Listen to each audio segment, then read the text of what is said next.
really have to be patient in some of these bubble fights. You can almost feel FaZe wanting to just push out and try and hit some of the shots. They're so confident in their ability. But you almost have to wait for your opposition to make a mistake first, and perhaps that was it! Triple swing coming in from FaZe, and it works out for them. They get that first knock. And now Panic needs to not live up to his name. He needs to play slow. He needs to make sure that he's buying the time. Synetic will go down. JMW not connecting with this Mastiff. And this is looking a little bit shaky on both sides. Nags just trying to defend JMW here, allowing him to heal up. Just checking up as well, making sure that no res is going to be happening. It is still going to be a 2 versus 1. Difficult up the stairwell, though. Am's coming to play around, and the knockdown, and Nags is getting no damage done, but they do get the res onto Synetic. Not sure if Dragons were actually able to get the res themselves. No. It's actually going to be a little, okay, I'm going to get this one up, and I'm going to try and get a res myself. Play coming in from Azazel. So they will survive for now, but it's going to be FaZe who win a fight, and that's something we didn't really talk about too much yesterday. Yeah, FaZe kind of really struggled so far this tournament, and I'm sure they'd love to find some form. Ninjas in Pajamas back up to a full 3, by the way. They have been able to get back into the zone as well. A lot of squads have found somewhere to call home in and around Energy Bank, but there are a few who are still going to be late stragglers. The few teams you were talking about on the southeast near Humbert Labs, they've moved in late. VK Gaming, Dreamfire, and the other, Supernova. But FaZe Clan are going to be the last team on that northern side. After that fight, it's held them up a little bit, but at least they know they've taken out that one team, or the majority of that one team, that was really threatening them. Always interested to see what Reignite do as well. It just feels like they leave it really late. They don't go super early, but when they do move towards the end game, they usually just end up slap bang in the middle of where the zone is going to be pulling. Meteor on this eastern side of the zone at the moment, trying to still work their way through one of the chokes to get a little bit closer to where that zone's going to be. We'll be able to be safe. Don't really have to do too much. It depends how aggressive they want to be on entering where this next zone is going to be. GHS taking a little bit of damage. Envy looking to pounce on it. Yeah, I think GHS just lost one. They did. Tider's gone down. And Yanya full on sense this, and the remaining 2 are going to try and escape, but even one tap, he can't get past it. No, GHS go down. They will be eliminated, as were Dragons earlier, so down to 18 squads now. Oh, Envy, that zone pull. Envy, I think they'll quite like that zone pull. It's going to be going down to the southeast towards the area of Envy. Zero Tenacity also in a pretty good spot, as are Disguised and Source X and Y. Remember, Source X and Y dropping down at Energy Bank, so it's worked out for them. Yeah, that is quite the zone pull. Quite the zone pull. Supernova maybe thinking about playing for on the southern side of this zone, as you can see in your map overhead, just moving towards that ring console. Envy probably thinking about something similar as well. Although they do have a spot to play, so I think Envy are not going to overextend for that. It's one of those, it'd be nice if we had it, but we don't really need it. Look at the northeast there, VK Gaming coming out of the zone. They're going to be arriving right next to Meteor. So potentially a fight could break out there, unless VK are able to move just a little bit further north. But then if they do end up at that choke, FaZe Clan will be their fight. Again, it's a great example of what we talked about in the previous game. Look at how many teams are in zone. It's because there isn't buildings, there isn't playable natural space. It's going to be similar to what we saw in that game 1, and I think this is an interesting kind of development of E-District, right? Yesterday the games were about teams being stacked up. Today, teams are being tested in a slightly different way. You really have to learn to adapt to the rest of the lobby and how people are playing and which positions they're going to be holding. By the way, VK Gaming, you can see on the minimap, they had to opt to go up into the sky and over the rest of the squads. Again, I was alluding to it earlier, if you've got that Valkyrie available to you or you have an evac tower, sometimes that could be your best option of getting into Energy Bank. As Ninjas in Pajamas, it looked pretty dire for them earlier, but now they found themselves in zone and they're back up to full 3 and they have some loot to work with. Well, Envy just tried to make a play for a different spot in the zone, and I saw in the kill feed that maybe a couple of players have been taken down. I can look on my map overhead and I think there's only one Envy player alive, and they are now running away to retreat. Reignite on our screens right now, 4th place in the overall standings after that first game. Right in the center of the main structure here of Energy Bank. But a little bit of an uncomfortable position, you would say. Reminds me of last game, they found a little crate to make a place called home as Supernova. They're pushing in pretty late, and I think it's the last player from Envy they were looking over towards. There's no respawn opportunity for Yanya whatsoever. The only craft is the complete other side of the zone, so he's going to have to play this one out as a solo. A Supernova who have kind of strolled their way towards the zone. And now on one of the best sides of it. Yeah, the zone's going to continue to shift to the south as well. Now, Shadow 3690. A lot of numbers to say at once. Also, Oblivion in the kill feed managed to take down one member of Reignite. It is going to be Shadow versus Ninjas for this fight. Again, it's back to your rock, paper, scissors question of which wins, Shadows or Ninjas. Usually go hand in hand, don't they? Ninjas kind of work in the Shadows. Maybe they'll work together. Reignite have been eliminated, so that'll be our second team out of the lobby. They weren't able to make it into that late dash center zone position this time around. Dreamfire now against MTR. And this is happening on the very eastern side of this zone. Walk-in available for whoever wins this fight. Supernova might be a threat to that walk-in. I think Dreamfire recognize they are in the more commanding position here. They can hold out Meteor, but they are also looking at just how far they can keep going. They're saying, actually, there's plenty of open space here. We can go deeper into this zone. And sometimes that's important as an IGL, is recognizing when that space is free and when to take it. Yanya might have found a Moby. Yanya's just respawned, dropped and knocked. I just caught that in the corner of my eye, and it looks like Envy might have another roll of the dice here if they can hit the ground and stay safe themselves. LG not looking good for them. They're getting hit by those darn grenades. Arc Stars, frag grenades, you name it, they're finding out about. Well, Sweet did a lot of damage in the previous game, but he might be able to use this bombardment just to get one of the players on their feet. Hopefully the Newcastle, which here comes Casa. And BK going to push. Here comes Casa. Sweet last alive. Even with the res coming in, it's an easy wipe for them. LG will be taken out. Zone's coming in now. Everyone's got to move. 3 squads on that western side, all trying to scrap. It's going to be Team Burger versus OAH, though, and we saw the success from the aggression in the previous game. Shadow 3690 eliminated as well. August and Hungry, the winners of game number 1. In a fantastic spot, maybe, to think about making it back-to-back. Still got some work to do, though, as they're being mirrored by VKG, who are looking to take the high ground over them.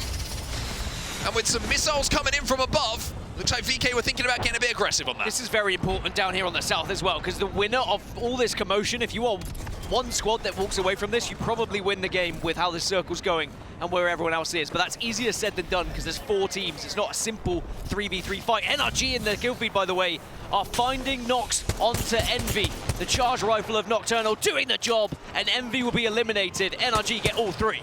NRG with some points on the board for them. BK Gaming still just trying to command the space in front of them. You can see they're just trying to keep their backs to zone. Anyone who walks in front of them, then they'll be more willing to take the fight. But here come Dreamfire. Peter going to get the first one. I hate the world has gone down, but 3MZ is going to be there to clean up some pieces. Meteor will be eliminated. 13 squads now remaining. That's unfortunately for Dreamfire in the first fight, which they win, cannot be followed up by a second. But Supernova spreaded themselves out across that map just to all search for any potential third parties, and they're rewarded for it as well. They'll hold that eastern side. Disguised will be their next fight. But by the way, OAH and TB both setting themselves up for this endgame in a fantastic manner on that stairwell. Plenty of protection, and they are not fighting one another. They are happy to reside next to one another. Well, Stallions in a pretty similar position to what we saw them in the previous game. Their cross, though, wasn't great in match number 1 towards where the end game ended up. This time they've got a chance to maybe work on that communication, try and forge a different path towards where that zone is going. But with the zone at their back and frag grenades at their feet, they've got to move, and they've got to move now. Well, X and Y are going to be right behind them on their tail, but Stallions are able to move just ahead of them, and now this is where the IGL has to try and find that space. Albrelelli will find it. Elsewhere, Disguised, they're getting pushed by NRG, and NRG win another engagement. Yeah, a little bit of a slap at the table coming in as well, because NRG, they're upsetting a lot of players in the lobby right now. Stallions will be eliminated. They can't make it any further either. Oblivion, who have been essentially just playing little corners of the map since we got into match number 2, still alive as well. FaZe Clan, we mentioned how one fight can turn the potential confidence of a team to then go on to win another 2, 3. Are looking to ride that wave themselves. NRG have been eliminated, though. We're down to 9. We're into single figures. Yeah, with Supernova again finding a third party. It's Source XNY. Remember, they drop Slam! Slam comes in, and Source XNY fighting tooth and nail to try and survive here. Good chunks, but it's not going to be good enough for Oblivion. They go down. Yuchen trying to stick the res, not going to be able to get it. Source X and Y will be eliminated. Now we have a little bit of space for teams to play. The only 2 teams are scuffling at the moment are going to be FaZe. and Ninjas in pajamas, and it's NIP who win that fight, and NIP are into the top 6. Ninjas need this game. What were we saying? A squad that needs momentum, a squad that needs a little bit of confidence. A victory here could do wonders for their chances in this tournament. Another team, though, that is still there is ALGS and Hungary. Yes, as Supernova have just lost one, and VKG say, actually, this is our chance to send. They're going to send it. They get the bubble down. They want to take this fight. They get the re-knock as well. But maybe they realize that they've got to watch their backs first. Yep, they retreated.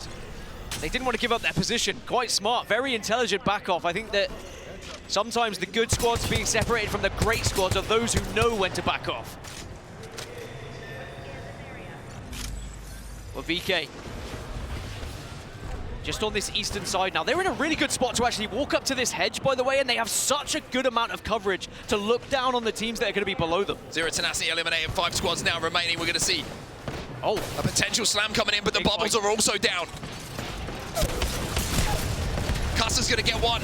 It's Team Burger on the other side of this fight. Rez potentially coming in as well as everybody tries to find their corner to call home.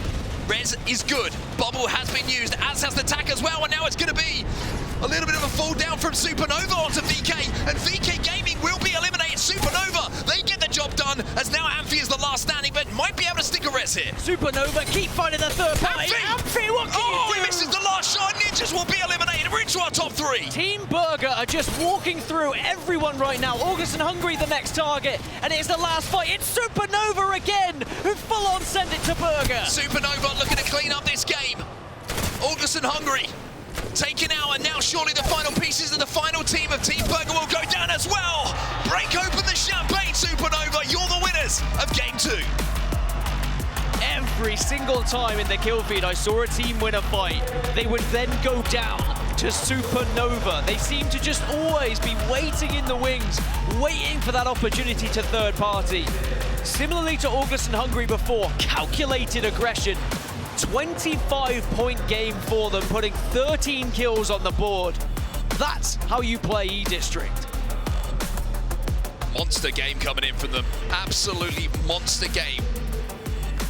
And like you mentioned, sometimes it was a little bit of was just kind of chilling in the situation, not getting carried away with the moment where they got a couple of knocks.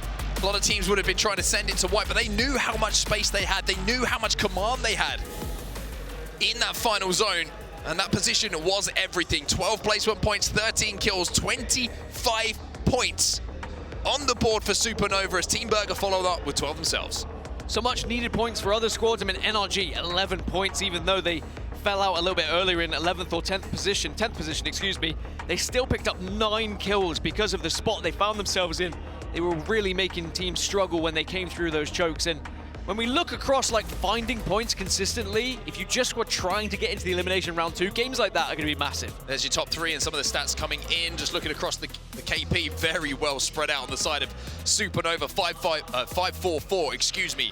A big stark difference to the lack of KP maybe on the other 2 teams who are playing for those placement points a little bit earlier than them. This is the series after 2 games. It's ALGS and Hungary still at the top of the leaderboards after the game 1 win and a good result for placement in game number 2. 35 points is the benchmark.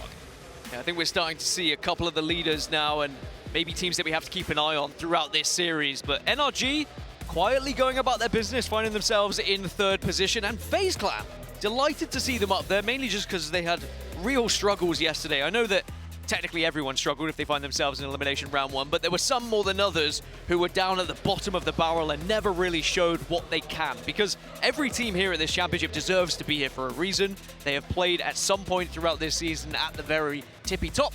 But sadly, we haven't seen that from FaZe yet, but maybe we're starting to see those signs now. I just said, like, it's one fight sometimes. It's one fight that completely changes how a team feels. All of a sudden, the chemistry just starts to tick. You notice a teammate plays a certain way in a bubble fight, and you're like, oh, that kind of works. So I'm going to play like that next time. And for FaZe, it was one of those moments. It just felt like it was a bit of an awkward fight. The one that they won on the staircases and one of the chokes that was entering Energy Bank. But once they won it, Dan, you just felt like all of a sudden they were like, Wait, we can win these fights. And we saw them take a couple more and were very successful in doing so. Yeah, I think we spoke about confidence being a huge part in this meta in particular. If you start to play a little bit too reserved, other teams are going to take advantage of that. They are going to start to be aggressive if they notice that you're all backing off behind the bubble to try and heal at the same time. Yeah, you take that fight every day of the week. Well, 2 games done here in our elimination bracket round 1. We have 2 more games on E-District to come up as well, so we'll see you in just a few moments.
Alienware, the official PC of the Apex Legends Global Series.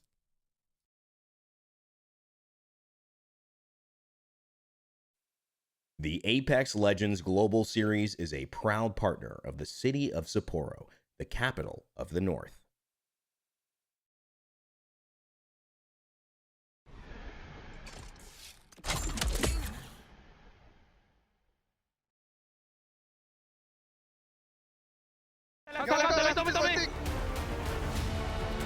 Wait, two.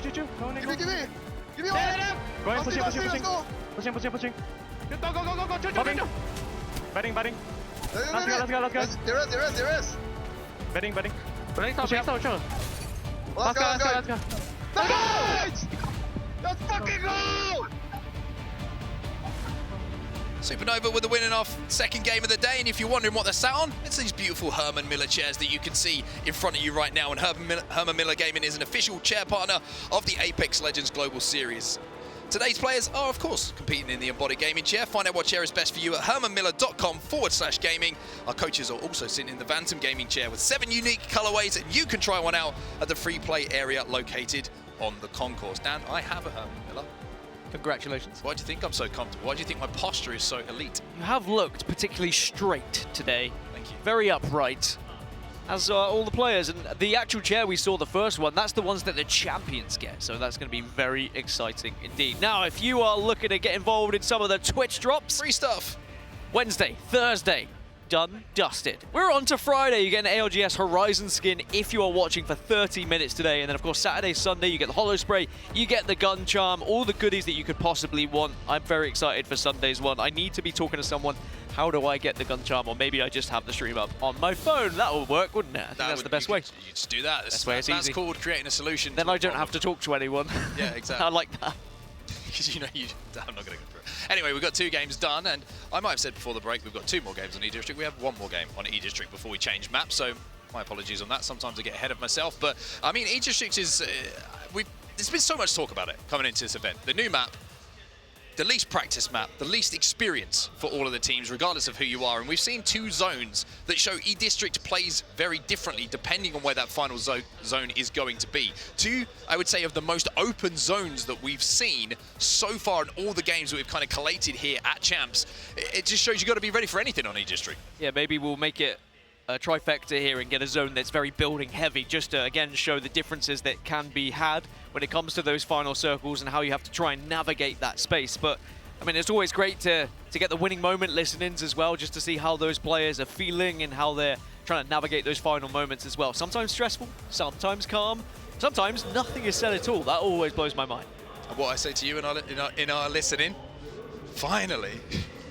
Push. Finally we win.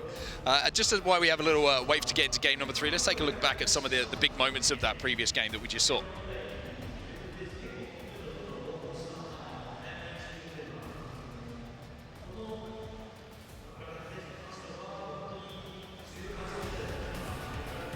Well, some of the highlights that we had, FaZe Clan were fighting a little bit better than they were in the previous day.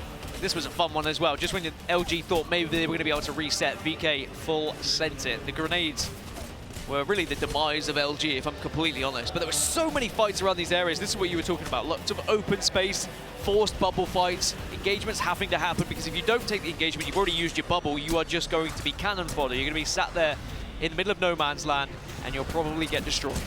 Yeah, very difficult to play these early as well. I think that's something to note. When you saw that zone pop, I think a lot of teams might have been thinking, this isn't going to be an early rotate for us. This is going to be an Evo building exercise, and that's something interesting to talk about as well, that we kind of highlighted that's unique to E-District. There isn't the kind of interactions you can do around the map to get those Evos up. A lot of the time you're going to see teams moving towards the end game, maybe with blues and purples, a little bit more often than you are going to see on Stormpoint and World's Edge. So teams probably thinking about how the zone dictates their pathing and what kind of approach they have, just depending on what is playable. If they can do damage from center zone, if there's a playable spot, great, you can go early. If not, you've got to really kind of reevaluate how you're going to approach things. ALGS and Hungary take game 1.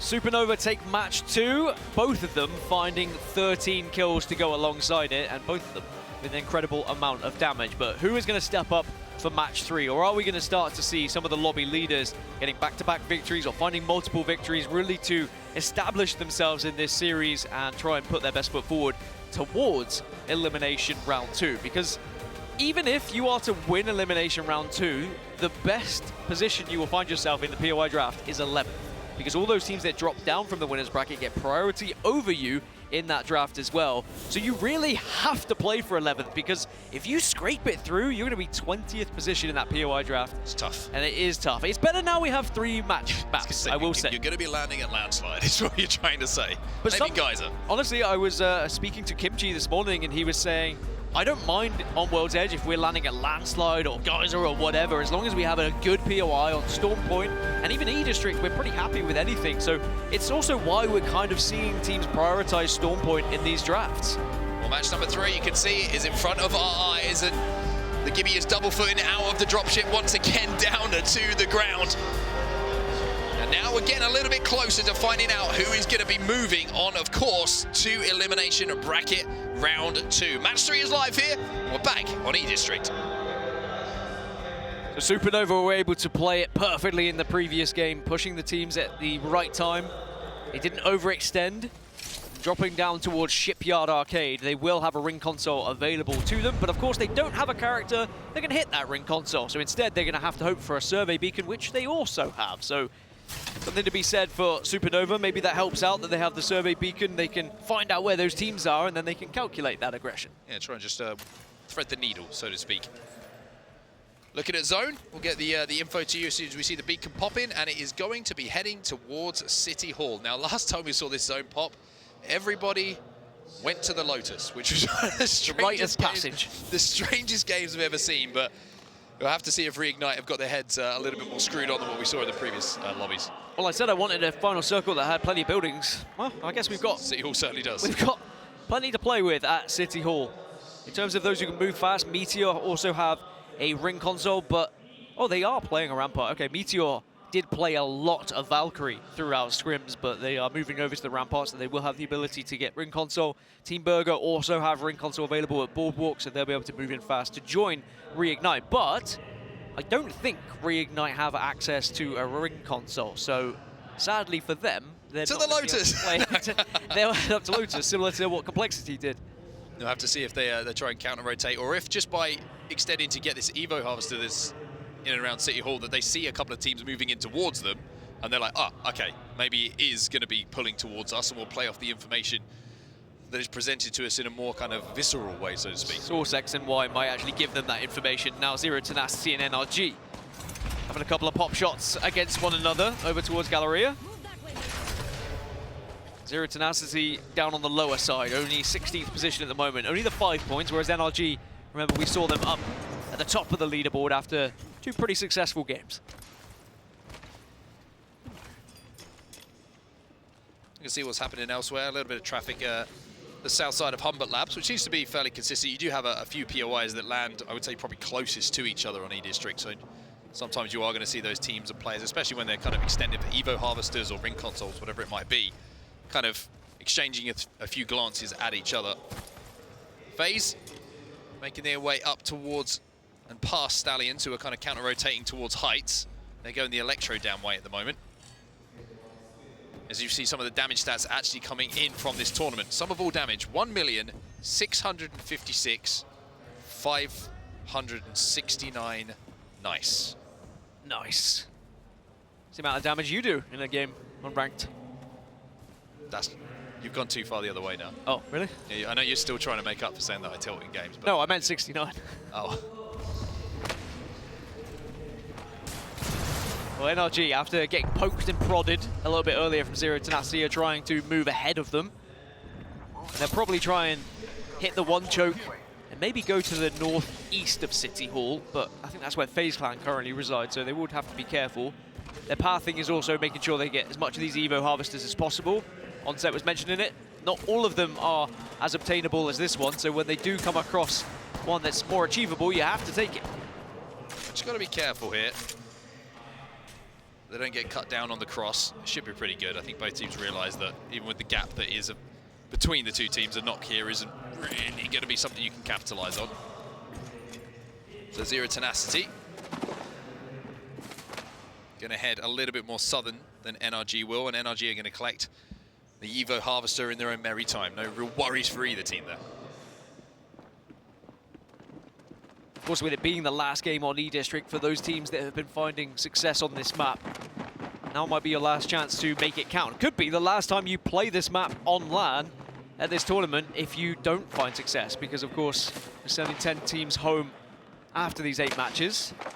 And one of the teams that's expected to do well here, but hasn't necessarily found that success, is Envy. #1 pick in the POI draft. They only just barely missed out from the winners bracket, but they have yet to get going, and they need to start hitting a rhythm sooner rather than later. But of course their priority was Storm Point. They picked it first. They picked Lightning Rod. They wanted to have the ability to get a Trident, so maybe all of their points are going to be gathered in those 2 maps. The gates go down from Envy, just to make sure that they can overlook anybody who tries to move through Galleria towards them. Should be able to pick up the Evo Harvester, should be feeling pretty confident. Confident's the word I'm looking for.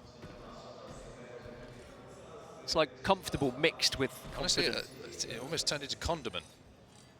Oh, now I'm hungry. When aren't you? All it takes is one word, and especially in Japan. Food here has been unbelievable.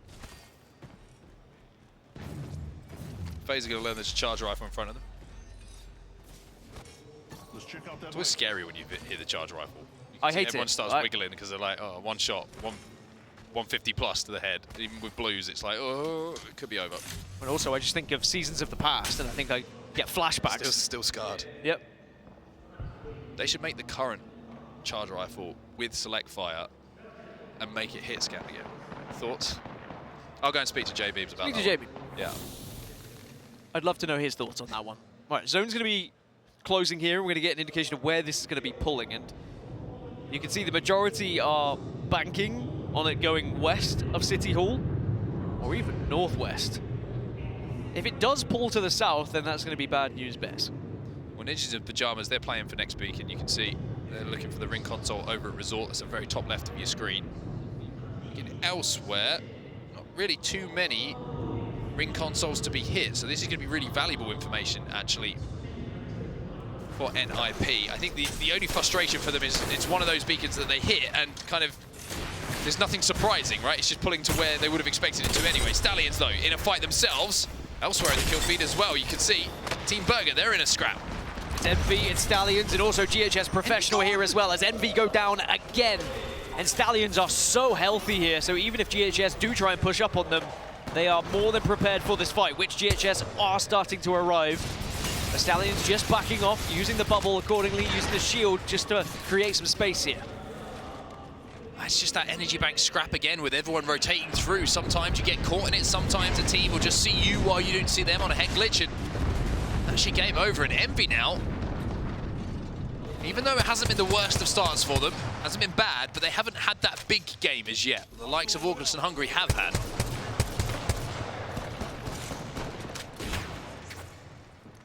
Yeah, Envy putting at least some points on the board that maybe they can scrape through if they were to continue in averaging this way, but they're a team who were expected maybe to run away with this lobby as Abrelelli looking to try and run away with the Peacekeeper.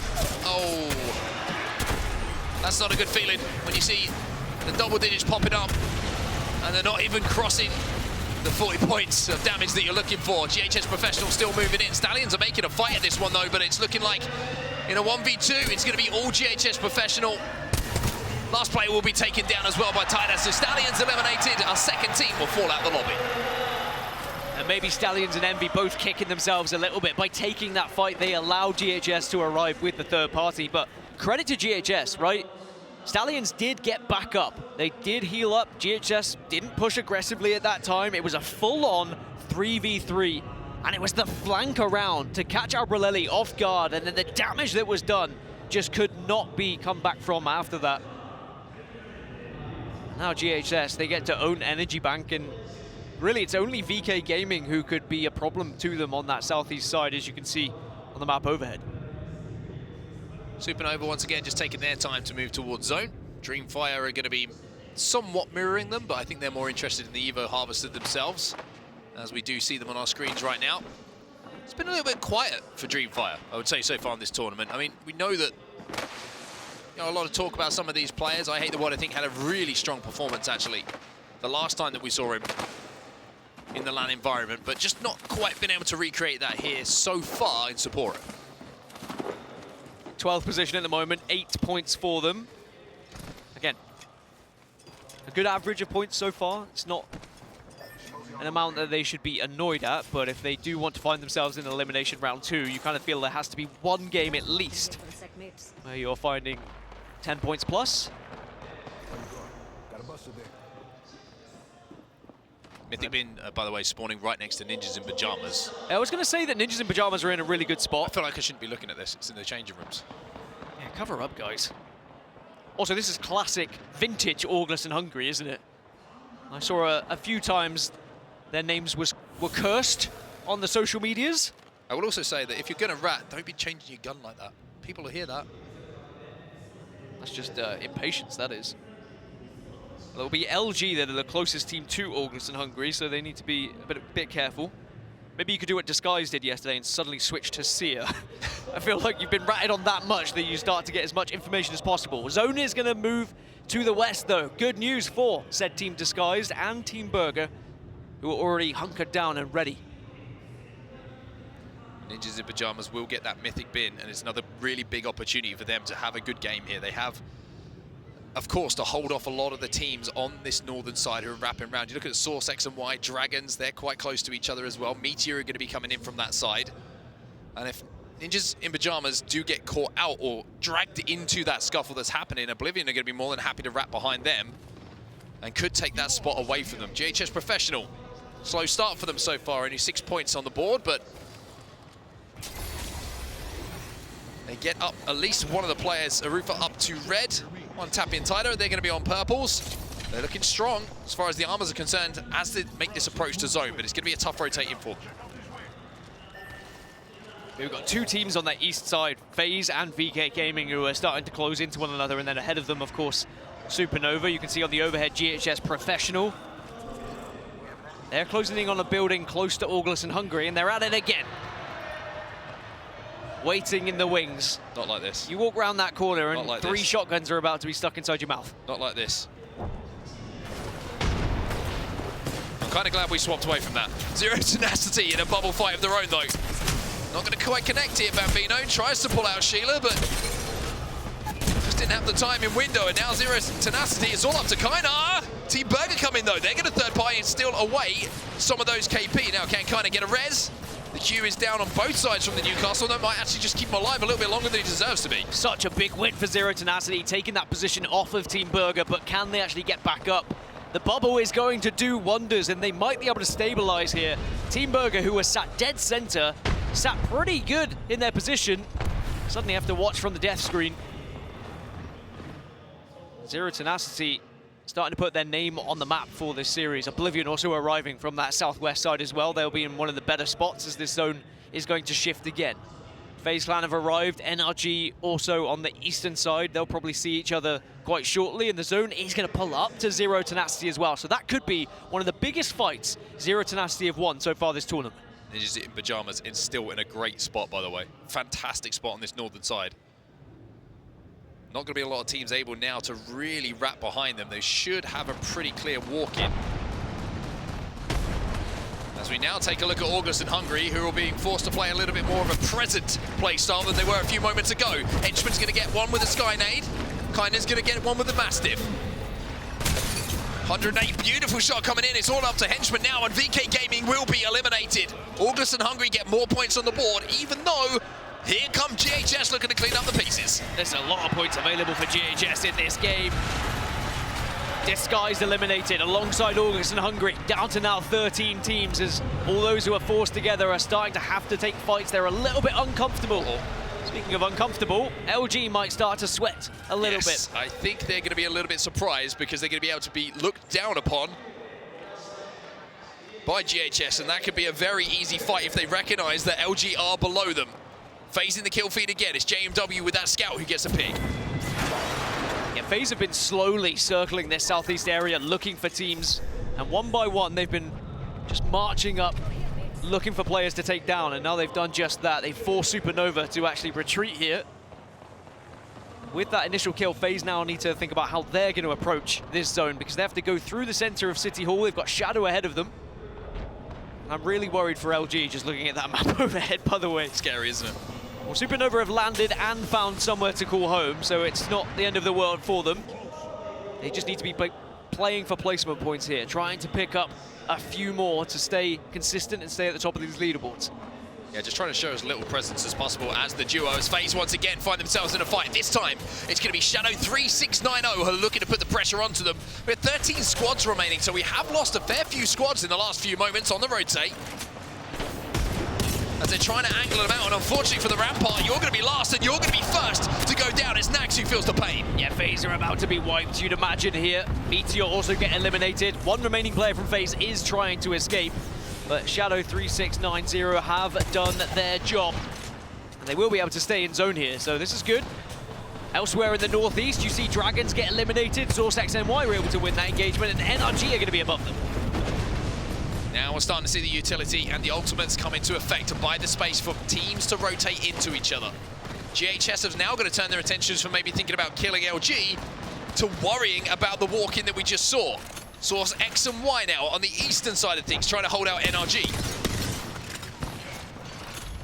Yeah, NRG have been holding this position on the northeast for quite some time. Look at the amount of nades that just arrived there, by the way. That is a lot of utility being used.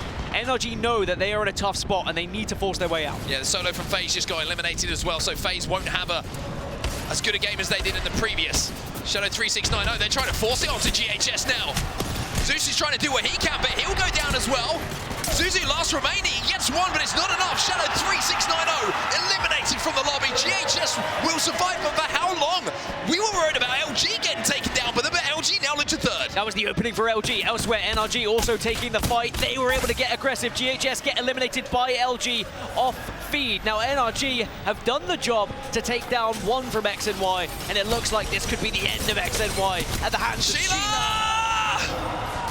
Sheila gonna line it up here for NRG. Gil just holds down the trigger and rips the final pieces of that knockdown shield away, but there is still one player I think they have to deal with, if I wasn't mistaken there, just down on that low ground. Now they've got to worry about what's above them. And it's going to be Reignite out of nowhere who catch NRG off guard. NRG just having to get delayed for a little bit too long. Reignite getting aggressive. Let's jump into a listening with Reignite. ドーム前ぶん投げるね。オッケー。この後いくよ。いくよ。せーの。マスターマウント。一枚大丈夫大丈夫。一回一回固めて一回固めて。はい、行く。ヒットバック。狭すぎ。いや何これ。これ活気で取ってここ。俺らアンジャ入ってるね。オッケー。対応。入ってるか。即死バックちょっと回る。入ってない。入ってない。5部隊。行ったバック。4部隊。縦置けない。これグレー来たら9ね、グレー来たら9。あ、待って。オッケーオッケー。待って、置けないわ。いや、これ9かさばってるからドームで。反対が降りてもいい。降りてドームでもいい、反対側。オッケーオッケー4部隊で結構エリア広いよ。そうね、じゃあ入球だとあと 30% なんだよね。いや、これ車線は通んないから大丈夫だわ。あ、グレードーム。ドーム、オッケー。降りる？次ドームで、次のドームで、これキンヘル渡す、F ちゃん取って、いくよ。はい。待って、はい、取った。一旦これ俺の盾でいなさい。Well, Reignite have about 3¼ inches of room to play in that corner, but somehow they made it work. There's more snow in Sapporo than there is room for them to play here. In terms of inches, yeah, just that's where I was going with that one. Didn't really work, but it sounded better in my head. I'll support you on that one. Sounded better in my head. By the way, Ninjas and Pyjamas back up to a full 3. So it's Zero Tenacity, Ninjas, Reignite, and LG. LG have their eyes trained on Reignite, but now Reignite use the time to move. This is going to be a difficult one because no one is really center of this zone. Everyone has to move from each angle right now. You can see it on the map. Reignite on that northeast, LG on the southeast, and then Ninjas on the northwest with Zero Tenacity maybe closest on the southwest. I've got to give it a huge amount of credit to Reignite here. They have somehow or other managed to survive long enough to get utility back. They've got the castle wall available on Sudatakin as well, who can then find a spot to play. So this is what we mean sometimes in this meta. It's not about being huge damage outputters. It's not about pushing people away. It's about just surviving long enough to get those ultimates back, to get the utility back, to then create a place to play yourself. I mean, that's what Reignite did in game 1, right? They just survived. They didn't get many kills, but they got the points from survival. And sometimes that's good enough to get you into elimination round 2. And I mean, if anyone could do it, Reignite have 2 members of Pulverix that did it as a 2 as well back in the day. So as a full 3, they're going to be more than comfortable to try and survive here. Reignite probably going to have to deal with Ninjas first. LG are looking on that fight as well. And this is the interesting situation, right? When it's 3 teams remaining, it's usually you're looking at the 2 teams who are closest and then the other team is looking at third. When there's 4 and everyone kind of has a quarter of this final zone, it's about who takes damage. It's about who wants to be aggressive and make a play. And there's a frag grenade down there!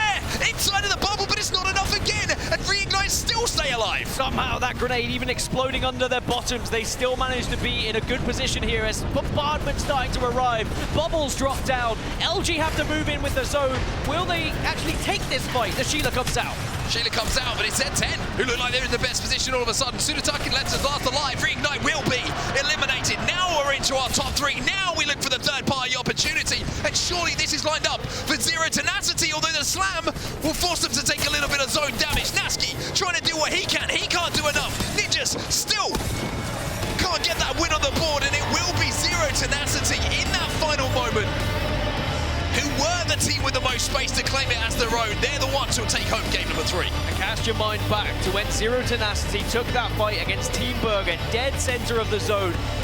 A slither of health surviving that 3v3, but winning that engagement gave them that position, and they go on to win the game. I said it might be one of the most important fights of their tournament so far, as they put now 12 kills on the board, 12 points from placement. It's a 24-point game.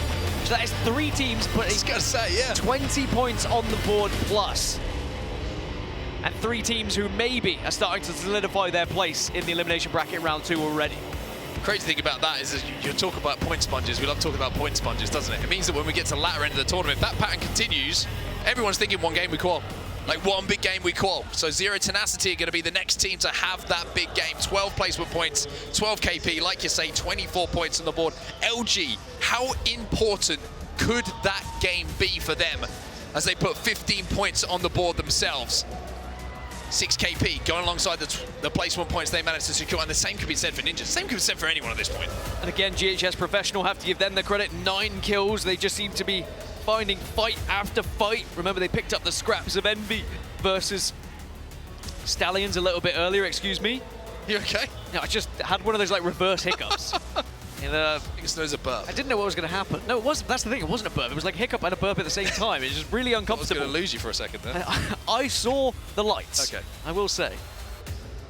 Well, Here's your kill leaders anyway. I'll give you a second. Yeah, thank you. Kill leaders on your screen right now. Funk for LG.